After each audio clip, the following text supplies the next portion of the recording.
Welcome everyone to another Goblins vs Gnomes card reveal.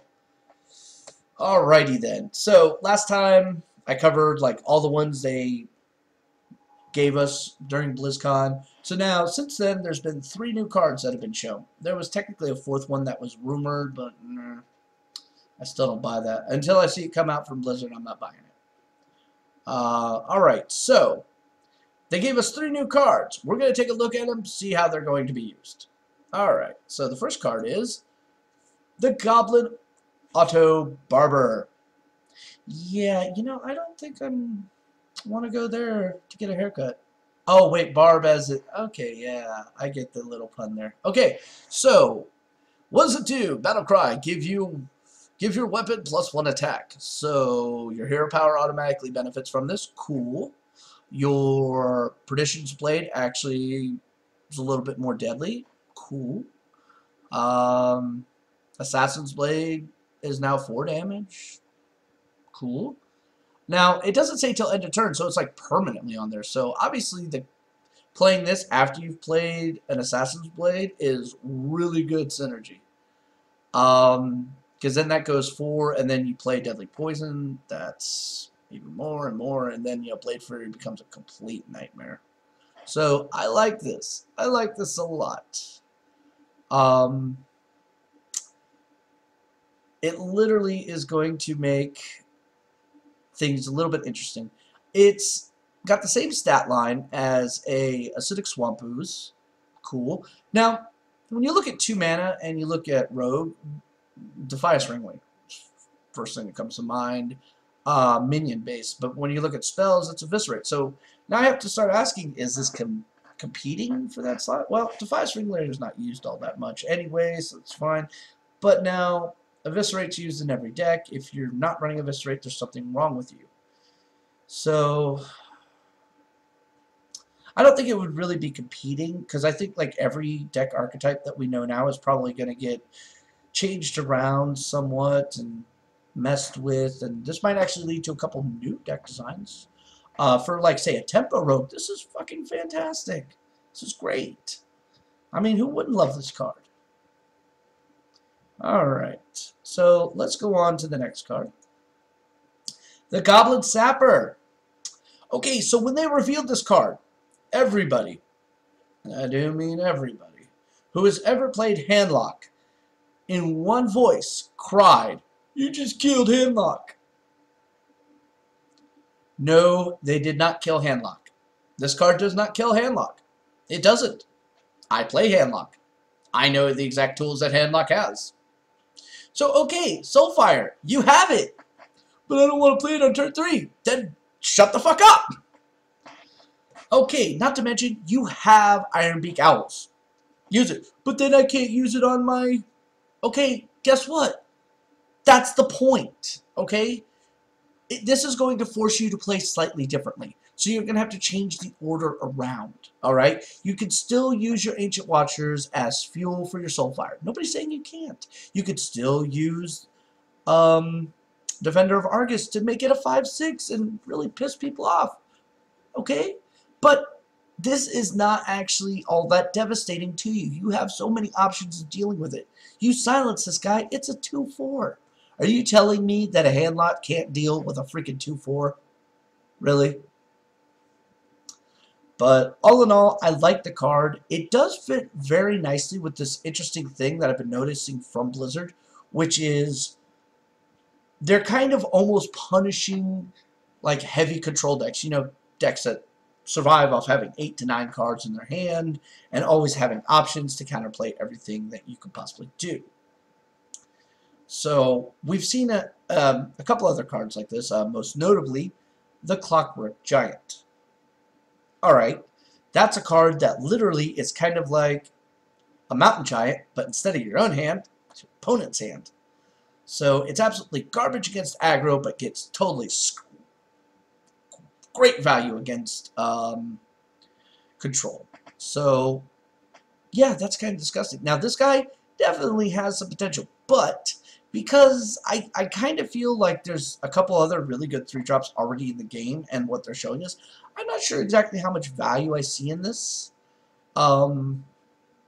I will say this, though. You'll at least almost always get a 2-for-1 against control with this guy, so I think that's kind of important.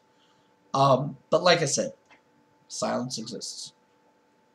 So, all you handlock players, your deck's probably going to get all kinds of screwed with anyway, so stop crying.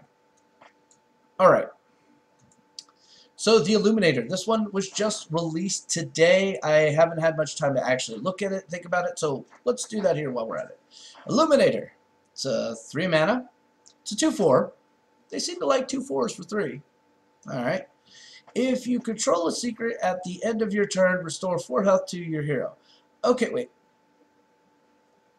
If you control a secret at the end of your turn, restore 4 health to your hero.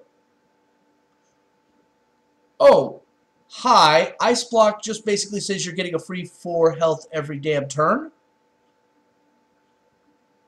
Fuck you. No, seriously. This card, I think, is a little too value. Yeah, this is sitting at, like, you know, value, like a good balance card. Let's say like a Chillwind Yeti. That's like a 1.0, right? This damn card sits at like 1.6 because you can just do so many things with it. But then when you consider it's only good in 3 decks, so its value drops back down to 1.3. But still, that's quite a bit of value. Alright, so let's look at it between all 3 classes. We'll start with Mage here. So, Mage, Ice Block just became your best friend.